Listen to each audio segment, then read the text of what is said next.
Hi, I'm Austin Eartham.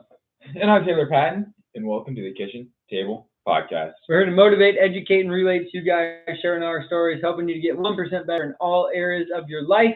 Welcome to this week's episode of the 1440.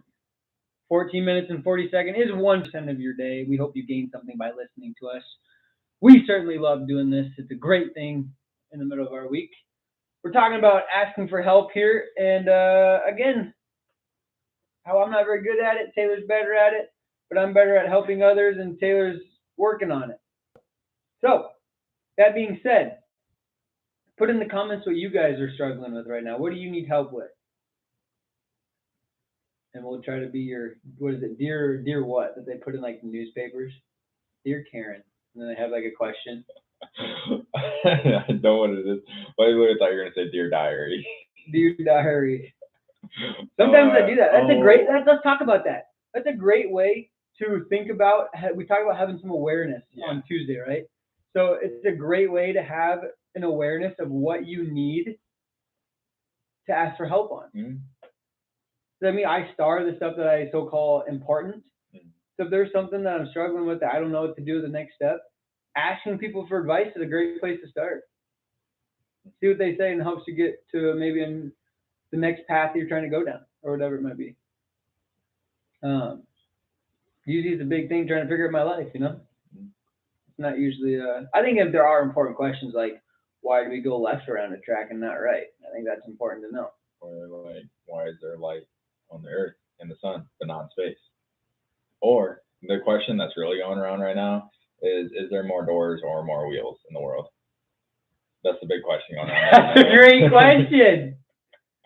Put that in the comments too. What do you think? I personally think there's probably doors. That's my thought process. I don't know why, but I was like doors. Because not everybody has a car. Mm-hmm. But there's like subways and all that such, and there's like. Yeah, but there's also office buildings. Think about chairs, Empire State Building has how many floors, how many doors? Rolly chairs, how many? I need to write this down. I'm writing it down as we speak. Right. How many? And then you got toy car wheels and all that. No. And then is a door? Can it just be a door? Does it have to open? See, I think it's important to ask. We always talk about like having serious questions being asked for help. That's good to ask for help on things that aren't so serious too. Right. Like I'm still curious why there's no light in space. Light is just what's perceived. There's absence of light in space, but there's light on Earth, in the moon, in the sun. Reflections, man. It's all about reflection. Is it though? Yes. I'm a scientist. Teach it to me. I need help. I tried. No. It's more like you told me. You didn't help me. Correct. You are correct. You know what else is, I think, interesting in asking for help? We can ask people for help that we don't know very well. Mm-hmm. On the internet? No, but I'm saying like in person. Like it's one thing to ask, like me ask you for something. Or like think about like the third day of school to ask your teacher for help. Why do you think kids little kids are obviously they don't know the difference, but like older kids, why do they just because they're an authoritative figure, you think they trust them? A little bit more, and also like that's their perception. Yeah, that's they've been built through it. Like teachers know that when you ask questions.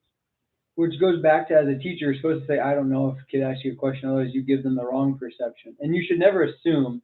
Either assumptions are what gets people killed. Old war term. But also in life, you shouldn't. Or makes an ass out of you and me. Yes, that too. Although I would like a pet donkey. But that being said, so I'm reading a book right now by Malcolm Gladwell called Talking to Strangers. Mm-hmm. And to this episode, I talked a little bit about how people need to meet you where you're at, but we also trust that the person we're asking advice for or asking help from gives us what we need, right? Mm-hmm. Whether we realize it or not, that's what they're supposed to be doing. Mm-hmm. But what if they don't? And then we start going off the wrong path, right? So this book I'm reading is called Talking to Strangers or With Strangers. Mm-hmm. And it basically says how people we don't know, or even sometimes people we do know, could be putting on an act and we have no idea. For sure. People wear masks in different facades every single day. So yeah, without going Yeah. into too much detail, do you think that happens when you ask for help, or you think they're genuine because the human, like, do you think people purposely say the wrong thing to benefit you or benefit themselves or their perception of you? Like, let's say they think they don't like you, do they tell you the wrong thing because of that? Or if they're a stranger, do you think they tell you the wrong path based on the way you look, your identity, your gender? You mean they're trying to like get one over, like over someone, like Like a simple example is you're in a city, you don't know anybody, you're in a foreign country, and you say, which direction is this? And they say one direction, but they know it's the other direction. so they're trying to manipulate you. Yeah, essentially. That's one. Because we said on Wait, Tuesday, people genuinely want to help. Like most people. You just get a bad egg, or you think Yeah. that's just common stuff because they don't want to help you. Do you think people today are there more bad eggs in the world now today than there were in the past, or are there more good eggs? Well, just from pure number, I'm going to say more bad because the population is bigger. Exception of that. In terms of percentage, Yeah, no, we're talking. this is going to be maybe the opposite of what people would originally think, but I think less bad eggs now than there were back then. Because back then, you were basically fighting for survival. Most people now, well, that we interact with at least, are not fighting for pure survival. Even though, did you know the average income that puts you in the top? So we're 1%, right? Is all what we're all about. Mm-hmm. To make the most 1% income in the world, be the richest 1% in the world, guess how much money you need to make? 400,000. Less.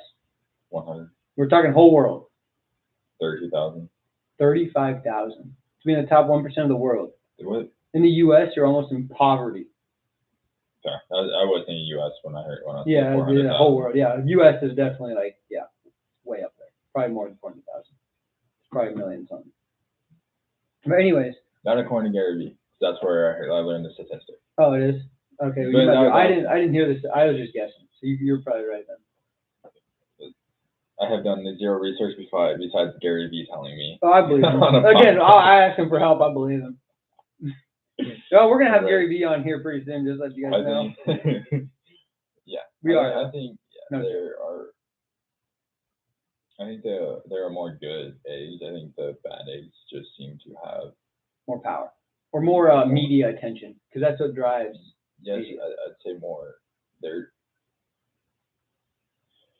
Their actions are louder. Yeah. So I don't know if they get more attention, but they are. Yeah. They definitely get.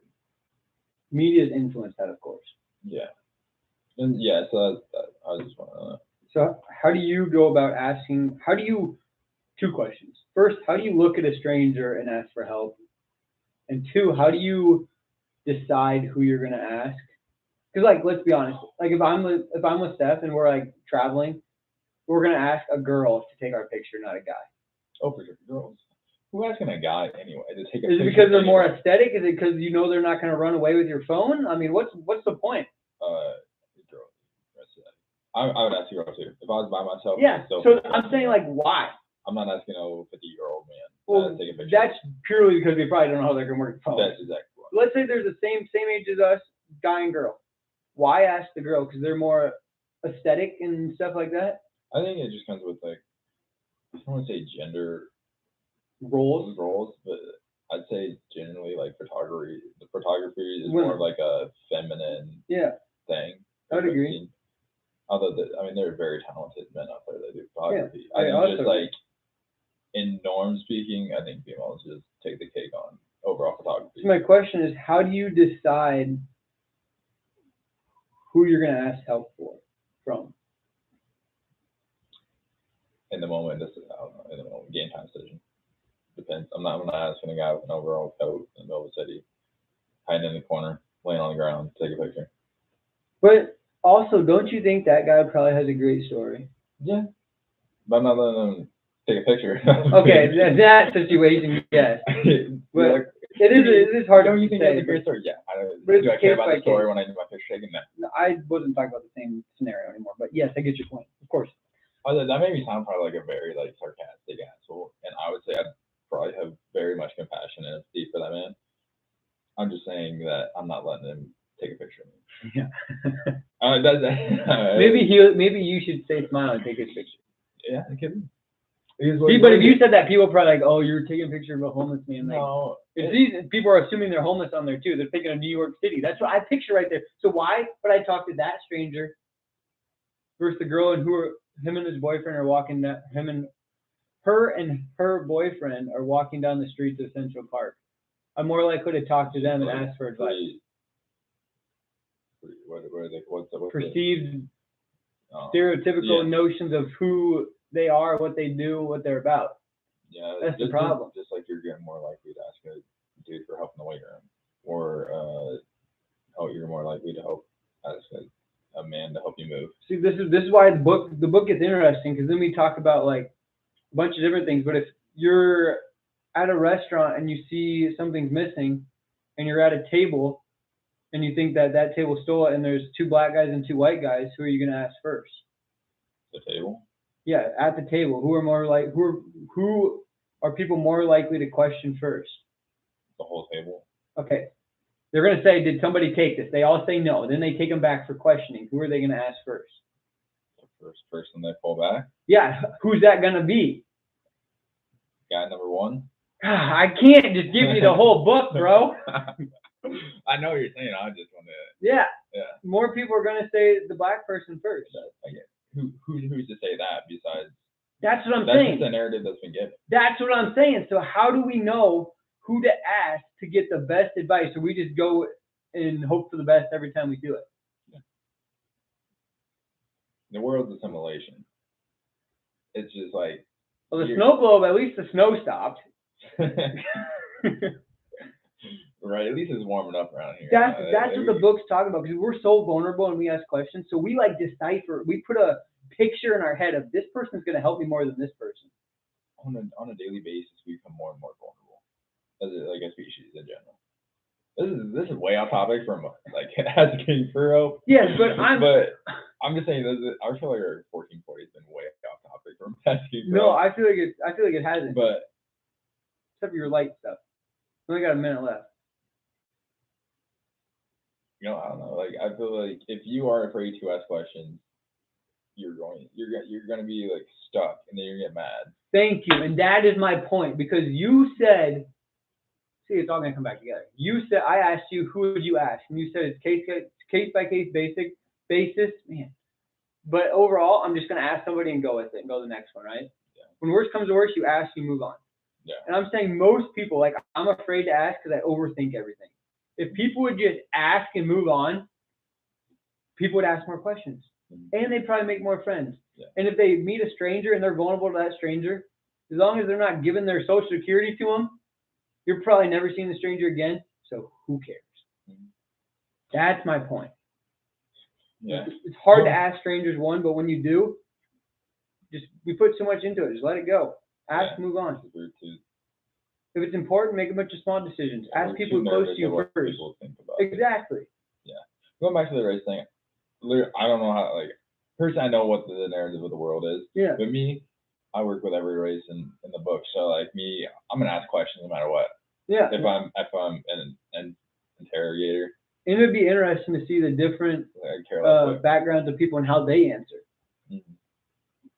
And other cultures might have different, like, I wonder if, so stereotypically they always say Asians are the smarter race, right? I wonder if they ask more questions in their schools than we ask in our schools. I think it depends on what you're driving your force towards.